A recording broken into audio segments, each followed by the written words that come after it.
धन्य धन्य अवसर आया है अब जिनके निज के उद्धार का श्रुत पंचमी पर अति पावन है जिन सुत अवतार का श्रुत पंचमी पर अति पावन है सुत के अवतार का।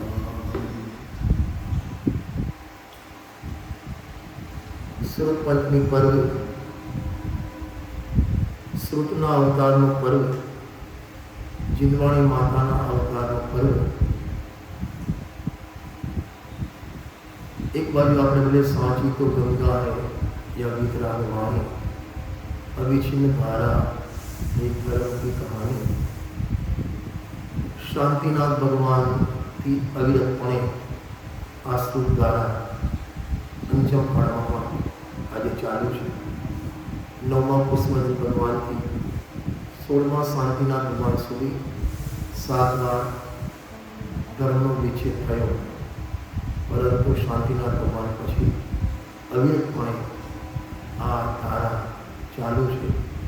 એ આપણું મહાન સૌભાગ્ય છે। અને એમાં પણ મારી સાંઈ ભગવાનના નિર્વાણ પછી જે मौखिक ज्ञान नो अभाव तो देखाता जे दर्शन स्वामी बुद्ध बलि कृष्ण स्वामी आपला ऊपर अकारण करवा करी अने श्रुत ने लिपिबद्ध करी प्रथम श्रुत की रचना करी। ए आजनो पावन दिवस श्रुत पंचमो पावन दिवस जेम जगत में मदर्स डे चाले छे एम आपणा माटे आजनो दिवस ए मदर्स डे छे। केम के साची माता जीववाणी छे।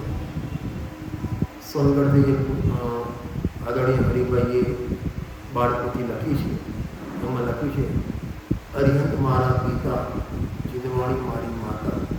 तो जीववाणी माता छे अने माताना अवतरणनो दिवस एटले आजे मदर्स डे कहेवामां आवे छे। विचार करो कि आ श्रुतनो एवो विचारो कि जो लिपिबद्ध ना थई हो आज आपणी शुं दशा थई हो। एक माने आपણા पूर्वजों अने एना पहला आचार्य परंपरा ए लोकोए अत्यार सुधी 2600 वर्ष सुधी आ जीववाणी साचवीने राखी। तो आज આપણે मोक्ष मार्ग में अवगाहन करवानो एक मौको आपने मळ्यो होय तो वर्तमान में एक तत्काल बुद्धि ने मां जीववाणी कहेवामां आवे छे। सॉरी नित्य बुद्धि मुनिराज तीर्थंकर में तत्काल बुद्धि ने कहेवाय, ज्यारे जीववाणी नित्य बुद्धि छे। ज्यारे तमारे जरूर होय जे वाँचવું होय त्यारे वाँचવું होय એ આપણે વાંચી શકીએ। અને એમાં પણ ભલે કાળ નિકૃષ્ટ પંચમ કાળ છે પણ આપણા માટે એટલો પુણ્યનો ઉદય છે કે વર્તમાનમાં નવી ટેકનોલોજી નવા ઇલેક્ટ્રોનિક માધ્યમો એટલા આવી ગયા છે કે તમે એક વિતરાગવાણી એપ ખોલો અને તમને હજારો જીવવાણી ઉદ્દેશ્યના હજારો પ્રવચન લિપિબદ્ધ અને સાંભળવા મળે। આવું આપણા ઉપર કોઈ આપણા પુણ્યના ઉદય ફાટ્યા છે, વાદળ ફાટ્યા છે, ત્યારે આપણને આવો એક મહાન સંયોગ મળે છે। જેઓ જેમ આપણને આપણા વડીલો તરફથી જે જીવવાણીનો સ્ત્રોત મળ્યો તો આપણી પણ ફરજ છે કે આપણે આ ધારાને આગળ સાચવીને હેન્ડઓવર બીજાને કરવી। પૂજ્ય ગુરુદેવશ્રીએ પણ 45 વર્ષ સુધી કોઈ મંદિર બનાવો કે ફલાણું કરો એવું નથી કીધું, પણ સસ્તી જીવવાણી ઘેર ઘેર મળે, દરેક નાટમાં જીવવાણી હોય એવી ગુરુદેવશ્રીની ભાવના અવશ્ય રહેતી હતી। અને એટલા માટે આખા વિશ્વભરમાં સસ્તું સાહિત્ય શરૂઆત કોઈએ કરી હોય તો સોનગઢ ટ્રસ્ટથી શરૂઆત થઈ કે 2 રૂપિયામાં 5-5 રૂપિયામાં અંબુલની ચીલવાણી આપણને ઘેર બેઠે મળે. કહેવાય છે કે ગંગાનું પાણી પીવું હોય તો ગંગા કાંઠે જવું પડે, પરંતુ આપણા પુણ્ય એટલા છે કે એ ગંગાજી ઘેર ઘેર આપણને મળી છે. જેમ અત્યારે અમારે ઇન્ડિયામાં મોદી સાહેબે નલ સે જલ એટલે ઘેર ઘેર પાણીના નળ કર્યા અને નળથી પાણી મળે, નલ સે જલ આવી એમને અભિયાન શરૂ કર્યું છે. એમ પૂજ્ય ગુરુદેવના પ્રતાપે આજે ઘેર ઘેર ચીલવાણીનો જે ગંગા માતાનું પાણી આપણને ઘેર ઘેર મળે એવી વ્યવસ્થા થઈ છે. જ્યારે હું હંમેશા કહું છું કે આપણને આપણા બાપ દાદાથી આમ મળ્યું, આપણી ફરજ શું. તમને એક દ્રષ્ટાંત આપો પહેલાં કે જેમ 6 મહિના અને 8 સમયમાં 608 જીવ મોક્ષમાં જાય. આ અનાદિ અનંત નિયમ છે અને જેટલા મોક્ષમાં જાય એટલા 608 જીવો નિગોદમાંથી બહાર આવે. બીજા 608 જાય, બીજા 608 આવે, પછી 608 જાય, બીજા 608 બહાર આવે. આ ક્રમ અનાદિથી ચાલ્યો આવે છે. આપણે પણ પહેલાં નિગોદમાં હતા, કાલ અનંત નિગોદ મજા, આપણે પણ નિગોદમાં હતા. તો આપણા પહેલાં કોઈ ભવ્ય જીવ મનુષ્ય પર્યાય પામી, સમ્યક દર્શન પ્રાપ્ત કરી, મુનિધર મંગિકા કરી, મોક્ષ માર્ગમાં આરૂઢ થઈ અને સિદ્ધ દર્શને પ્રાપ્ત થયા. તો અહીં જગ્યા પડી તો આપણે નિગુણમાંથી બહાર આવ્યા. બરાબર. હવે આપણી ફરજ શું છે કે જેમ આપણે બહાર આવ્યા તો આપણે પણ વેદ જ્ઞાનપૂર્વક આત્માનુભવ કરી મોક્ષ માર્ગમાં આરૂઢ થઈ મોક્ષમાં જઈએ તો એકબીજા સાધન ભાઈ આપણો નીચે બેઠો છે નિગોદમાં, એ બહાર આવે ત્યારે ઉપકારીનો ઉપકાર વાળ્યો એમ કહેવામાં આવે છે. અને ફરીથી પાછા વિષય કસાયમાં લીધે નિગોદમાં જઈએ તો એ વ્યક્તિનો ઉપકાર ઈડે વ્યક્તિ આમ કહેવામાં આવે છે. બસ એ રીતે આપણને કોઈ મહાન પુણ્ય ઉદયથી આપણા બાપ દાદાઓ પૂર્વજો દ્વારા અને પૂજ્ય ગુરુદેવજી દ્વારા આ જીવનવાણી પ્રાપ્ત થઈ. હવે આ જીવનવાણી આગળ જીવંત રાખી અને આગળની પેઢી સુધી પહોંચાડવી એ આપણું પરમ કર્તવ્ય, આપણી ફરજ, આપણી ડ્યુટી છે. અને એ માટે ઘેર ઘેર જીવનવાણીનો પ્રચાર પ્રસાર કરવો એ આપણી ફરજ છે. પૈસાનો સદુપયોગ કોને કહેવાય? એને મોક્ષ માર્ગમાં પ્રભાવનામાં લગાવો, એ પૈસાનો સદુપયોગ કહેવામાં આવે છે. મોક્ષમાં પ્રકાશકના 8મા અધિકારમાં એક બહુ સરસ વાત આવે છે. શરૂઆતની લાઈન છે, મિથ્યા દ્રષ્ટિ જીવોને મોક્ષ માર્ગનો ઉપદેશ આપી ઉપકાર કરવો એ જગતમાં ઉત્તમ ઉપકાર છે. ગણધર તીર્થંકર પરમાત્માએ પણ આવો ઉપકાર કર્યો છે. તો આપણે પણ ઉપકાર કરવાનો છે બીજા ઉપર. એક દ્રવ્ય બીજા દ્રવ્ય કરી શકતો નથી, એમાં 100% સાચી.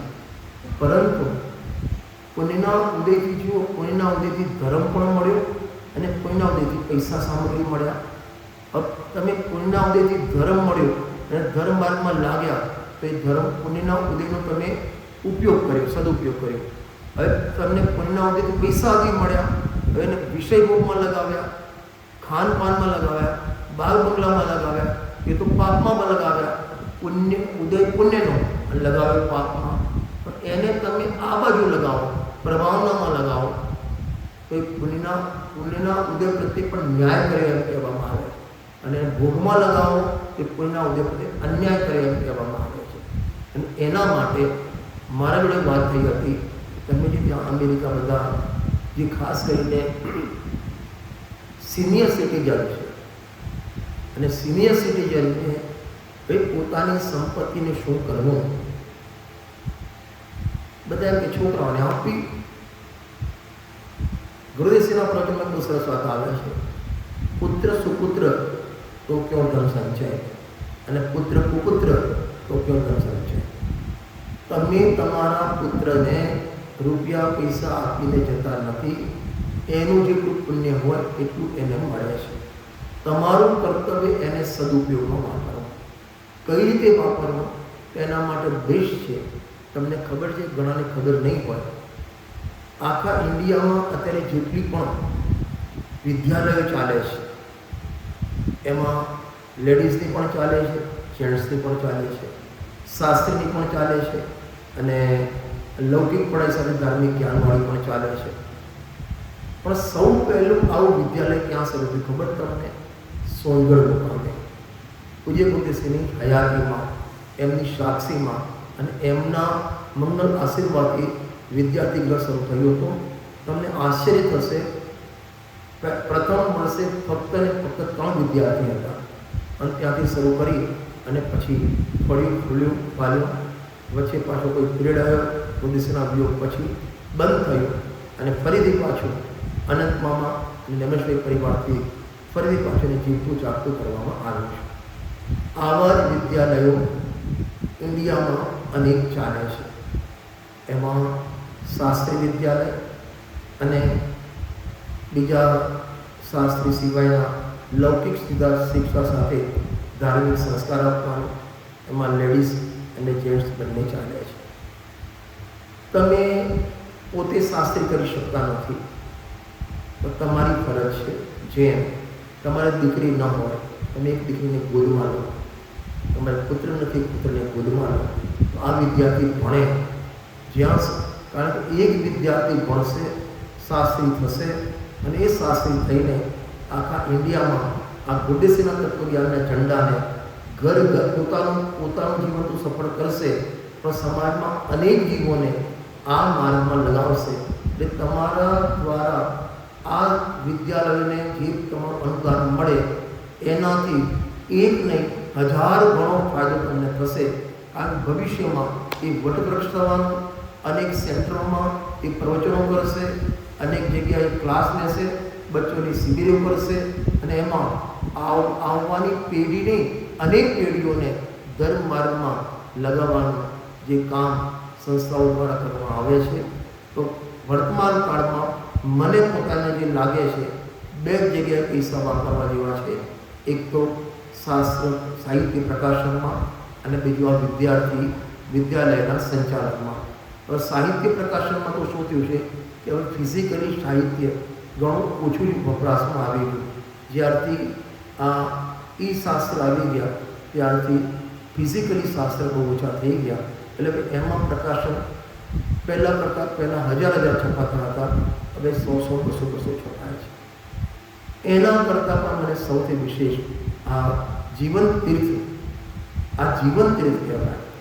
તમને ખ્યાલ ન હોય તો કહી દઉં, પૂજ્ય કુંતીસિંહના સાનિધ્યમાં પરમાગમ મંદિરની પ્રતિષ્ઠા છેલ્લી સોનગઢ થઈ એ વખતે એક કુંદ કહાન તીર્થ સંસ્થા ટ્રસ્ટની સ્થાપના કરવામાં આવી. આદરણીય ધર્મરત્ન પંડિત બાબુભાઈના નેતૃત્વમાં એની સ્થાપના થઈ અને આજે પણ એ 50 વર્ષથી નિરંતર સેવા કરી રહ્યું છે. તો એમાં જ્યારે તીર્થોની રક્ષાની વાત આવી તો એ વખતે ચર્ચા થઈ કે આ તીર્થ તો બરાબર છે પણ આ તીર્થોને પણ જીવતા રાખવા હોય તો જીવન તીર્થની સ્થાપના કરવી પડશે. અને એની ફળશ્રુતિ રૂપે કુંકુમ કાન તીર્થ ટ્રસ્ટ દ્વારા જયપુરમાં ટોરમસ સ્મારક ટ્રસ્ટના અંતર્ગત મહાવિદ્યાલય શરૂ કરવામાં આવી. અને આપ સૌને જણાવતા હર્ષ થાય છે કે વિગત આટલા વર્ષોથી 48 વર્ષોથી એ વિદ્યાલય નિયમિત ચાલુ છે અને કુંકુમ કાન તીર્થ ટ્રસ્ટ આજે એનું પૂરેપૂરું સંચાલન તન મન ધનથી કરી રહ્યું છે. અને આપને જાણતા આશ્ચર્ય થશે, 1000 વિદ્યાર્થી લગભગ પાસ આઉટ થઈ, શાસ્ત્રી થઈ, સમાજની પોતપોતાની યોગ્યતા અનુસાર સેવા આપી રહ્યા છે, પ્રભાવમાં કરી રહ્યા છે. એટલે આપ જેટલા પણ સિનિયર સિટીઝન છો એ બધા પોતાના પૈસાનો સદુપયોગ આ માર્ગે તમે કરી શકો છો. એના હું રજનીભાઈ ગોસલિયાને જણાવીશ, લખીને બતાવીશ કે કઈ વિદ્યાલયો કેપેબલ છે, કઈ વિદ્યાલયો ઓછી કેપેબલ છે અને કઈ વિદ્યાલયમાં મને ઘણી તાતી જરૂર છે પૈસાની. એવા 3 ભાગ પાડવા અને એમાં શાસ્ત્રી અને સામાન્ય, જેમ ચૈતન્ય ધામ છે તો મારે ખાલી વિદ્યાલય ચાલે છે એટલે શાસ્ત્રી નહીં પણ લૌકિક શિક્ષા સાથે ધાર્મિક જ્ઞાન આપવામાં આવે છે. આવી પણ ઇન્ડિયામાં લગભગ 8-10 સંસ્થાઓ છે. શાસ્ત્રીવાળી પણ 5 સંસ્થા છે. એમાં લેડીઝવાળી પણ 2 સંસ્થા છે. આવી અનેક સંસ્થાઓ છે. એને પગભર કરવી એ આપણી જવાબદારી છે અને એમાં આપણા પૈસાનો ઉપયોગ કરવો ખરેખર પૈસાનો સદુપયોગ કરવામાં આવે છે. બીજી ભાષામાં કહું તો તમારે ત્યાં અમેરિકામાં ચાલતું હશે બાય 1 ગેટ 2 ફ્રી, અને આમાં તો બાય 1 એક વિદ્યાર્થી તમે બાય એટલે ગોદમાં લો, તમને 100 તમને એનું આઉટપુટ 100 છોકરાઓ નવા મુમુક્ષુ સમાજ એ ધર્મમાર્ગમાં એકના પાછળ 100 નવા જોડાશે. તો આમાં એક બાય કરો 100 ફ્રી મળે, એ ટાઈપની આ સંસ્થાઓ ચાલે છે. બધી સંસ્થાઓ આપણી સંસ્થાઓ છે અને આપણા માટે છે અને ભવિષ્યમાં આપણને ઉપયોગ થવાની છે. તો આપ સૌ આજે શ્રુતમતીના પાવન દિવસે શ્રુતની રક્ષા, શ્રુતની પ્રભાવના અને શ્રુતને જીવન કઈ રીતે રાખવું એના માટે હું આપ સૌને ખાસ અપીલ કરું છું. આ બધી વિદ્યાલયોને જીવંત બનાવી, આ બધી વિદ્યાલયોને પગભર કરવી, એમને નિશ્ચિત કરી દો કે તમે તારે તમારું કામ કરો, પૈસા માટે કામ અટક્યું નથી અને ગુરુદેવસિંહના પ્રભાવના કાળમાં પુણ્ય ઉદયમાં પૈસાથી કોઈ કામ અટકવાનું નથી. તો આપ સૌ આ દિશામાં પહેલ કરશો તો ખરેખર સમાજને એક નવી દિશા મળશે અને અહીં ઇન્ડિયામાં પણ ભવિષ્યમાં સિનિયર સિટીઝન આ રીતે પોતાના પૈસાનો પુણ્યથી મળેલી લક્ષ્મીનો આ રીતે સદુપયોગ કરશે. અને આવું આપણે કરીએ તો વાસ્તવમાં શ્રુત પંચમી પર્વ મનાવ્યું એમ કહેવામાં આવે છે. ફરીથી આપ સૌમાં શ્રુત પંચમી પર્વને ખૂબ ખૂબ વધારે અનુમોદના. જય હિન્દ.